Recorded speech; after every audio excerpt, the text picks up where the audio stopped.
Tips and tweaks for podcasters. Hi everyone, Jennifer Hensel here. This video is created specifically for the Women in Podcasting Awards nominees, but anyone with a podcast will be able to get some tips and some tweaks to be able to increase your listenership and expand your reach.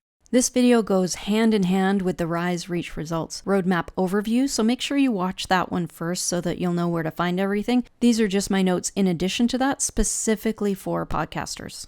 So podcasters, as you could see in the first section, the Rise Mountain, that's all about your mindset, and we really want you to have a community-oriented mindset as far as the awards go. The awards are a great opportunity to rally your listeners, which is another step in growing your audience and building your community around your message, getting people involved. It's a way of getting your listeners engaged in your content and your message and about you as the podcaster. You want to be a leader in your niche, and awards are one way to do that. We created it as a people's choice style of awards because of the community aspects and the connection aspects. We want you to connect with your audience, and we want you to connect with each other. I see collaborations already happening amongst the podcasters, so it's really exciting for me to see all the connections that are being made. So think of it as an opportunity to connect with your listeners and create a community around your message. Now, in the Reach section of the program, we talk about your story, your bio, your USP, and all of those kinds of things. So make sure you watch that first video. So remember, I talked about if you want people to find you, then you need to make it easy to be found, right? So at the time of this recording, it's the first year of the Women in Podcasting Awards, and all the nominations are in, and about 80% did not submit their cover art. That was a requirement in the nomination application, and about 80% did not submit their cover art. We had to get it from Apple, or the cover art was just hard to find and locate, so we had to email the people. Or we had to resize the cover art because it wasn't submitted in the requested size. So those things had to do with the images. As far as the content, some provided way too much content, way over the number count that we gave of 75 words, and we had to cut it off at the 75 words, or the closest sentence at least. And that's where the USP will come in handy for so many of you. It just takes a couple hours to work with the outline that we've given you. I've given you a fill in the blanks outline, and if you can't submit a 75-word version of your description, then you need to go through the USP and pitch exercises, because it's actually a great exercise for clarity as well. Because if you struggle with that, then you also need to have more clarity around what you're offering and what you provide. You need to be able to introduce yourself in a very concise and very impactful way. We also had a number of people send us the wrong links. Overall, some either need to work on conciseness, some need to have more content or keywords in their descriptions to get more reach and visibility. And there's a handful, about 20%, that have most of those pieces. So some of you have nailed it and have all the pieces in place, but most did not maximize the opportunity and traffic of their show notes. Many didn't have links to all the platforms. So you're missing a huge opportunity there. You could be leaving listeners on the table, because if someone finds your podcast, but then there's no links to, say, Apple or Spotify or wherever a person wants to listen, then you could lose them as a listener. I also rarely saw a call to action. I'm going to give you the tools and exercises that you need to be able to do this. So how to fix this? Number 1, do a show notes makeover. Add your cover art, add your icons, add a call to action. This is where you grow your email list as well. Put an opt-in form in all your show notes or episode posts. Look at the Women in Podcasting show as an example if you want, womeninpodcasting.net.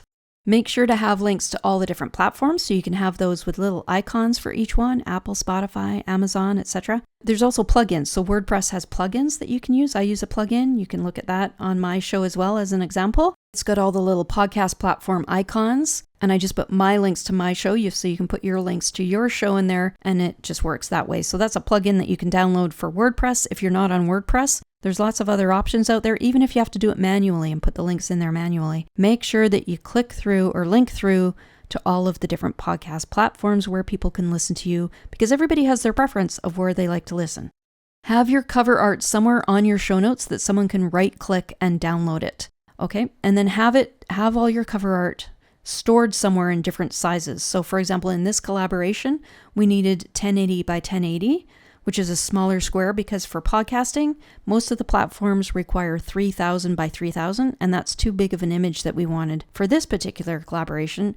And there's lots of collaborations where you need different sizes of your images. So make sure you keep them somewhere in a Google Drive or somewhere where you can access them quickly and provide them to someone so that you can, participate in collaborations as they arise more smoothly and easier for you. Regarding your content, revisit your USP and your pitch exercises annually or on a regular basis. Keep tweaking them. It's always a work in progress. And a lot of times we need to refresh these things, update them, make it more accurate and concise as you move along in your podcasting path. Have your stories and content saved in different lengths for different purposes. So have a place where you can keep your USP, your pitch, your podcast descriptions, a short one and a long one. 3 to 5 sentences is most ideal. Again, if you struggle with getting it concise like that, then that is a sign that you're missing focus and clarity on your overall message, because you should be able to produce different lengths of messages that describe your purpose and your passion and what your project is all about. Okay, so you need one place to keep all your stuff organized, your images, your content. A Google Drive is great. I like Google Notes.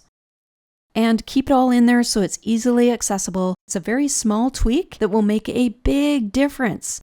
And you just need to schedule in a little bit of time to work on this because there's lots of opportunities like this. I do collaborations every month. It's a chunk of my income is doing collaborations and affiliate work and all of that kind of thing. It's a big piece of my business. It's really, really important to be able to be stealthy and quick at, being able to take advantage of opportunities as they arise. And one way to do that is to make sure all your assets are in one place where you can easily access them. That's why I created the quick links page template for you. And that's why I created a full funnel. So on the quick links page, you can have all of your basic things. You can have your cover art. You can have links to all the different platforms where people can listen to your podcast. You can have a link to your lead magnet. And then the funnel helps to draw people. So they'll go to the lead magnet. They'll sign up for that. And then you can present your offer. You can present them with joining a membership.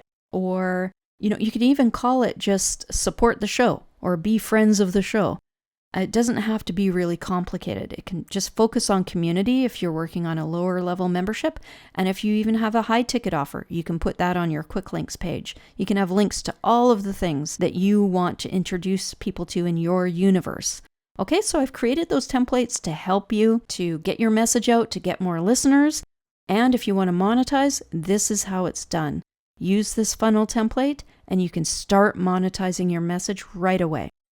When I started the Women in Podcasting Network, I had 100 people join in the first 10 days. That was 100% from using a funnel and email. And it was an amazing community. And, people wanted the resources that I had to provide to help them to expand their reach, to increase their inner work, and to monetize their message. And so you have something that you can offer your community, and you might be surprised at the response.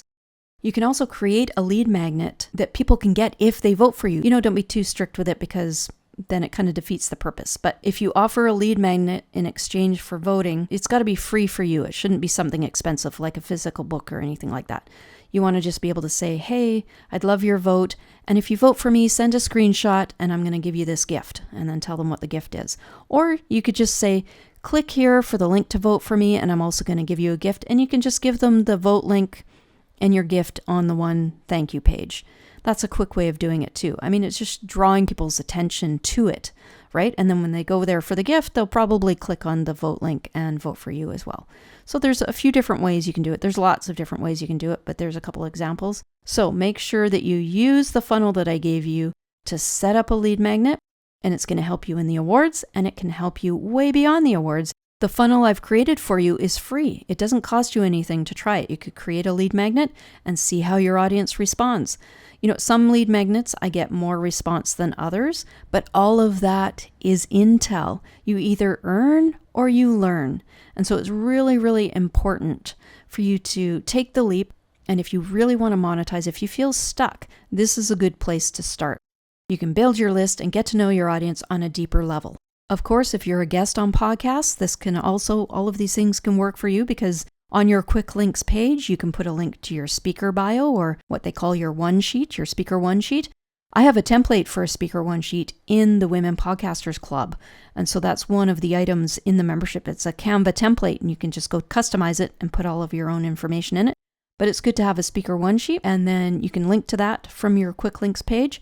And you can have your photos as well, your headshots that you need to use for any guest appearances. And so all of the things I've given you can help with all of the different aspects during the awards and after the awards. For the funnel, I'm using what's called System.io. It's just a new platform, or a newer type of platform that helps you to create funnels really easily. And so that's why I've created that funnel template for you to help you get started fast. And it's free to use with that one funnel. Okay, so if you want to upgrade, I'm in the top level of it because I just love it. I use it for all kinds of things. It has helped my business. It's definitely grown my business. But I have been using email marketing since 1999. And I've used a different platform called Constant Contact for that. So if you just need email marketing, that's a great platform. But if you want a full email marketing and funnel system, I highly recommend System.io. It's working great for me. If you're new to all of this, use the awards to practice. Use the awards as an opportunity to practice some of these new skills. And don't forget to go through the entire Rise Reach Results roadmap while you have access to it. And watch all the other masterclasses as well, because I do a deeper dive into a lot of the different sections of monetizing. You can do this, you can. All you need to do is schedule some time in to learn this system, and you can do a whole certificate in this system in only a day or two. So imagine how that could change your life and business. I'm going to give you the tools and exercises that you need to be able to do this. Start playing around with this funnel and just see, what else it brings up for you. What other possibilities could be there for you? So I'm also here for you. I do have a 10K program that's a 4-month program. It's accelerated, so it helps you get through the steps and get up and running quicker. But if you can't afford that, I do have individual sessions for members. You need to be a member of one of my programs, either the Women Podcasters Club, which is only $5 a month, Rise Reach Results, which is only $7 a month, or my Inspiring Influencers Club. Now that one comes with, you actually get access to some of the Canva templates to customize them and use them with your own clients and members, so that can help you build a membership. And that one is $27 a month, but a really good value and really saves a lot of time for someone that wants to get monetizing quickly. And also a PLR pack as well. That's usually $47 a month. You can get all the memberships right now for only $197 a year. That's a huge savings. All right, so I hope those tips helped. Let me know if you have any questions, and watch the Rise Reach Results roadmap overview. If you haven't watched that yet, then this video will make a lot more sense. I really appreciate every single one of you, and that's why I create these tools at a very affordable price so that people don't have a financial barrier to get some of these tools and some of these resources. So I really appreciate you. I look forward to connecting with you further. Bye for now.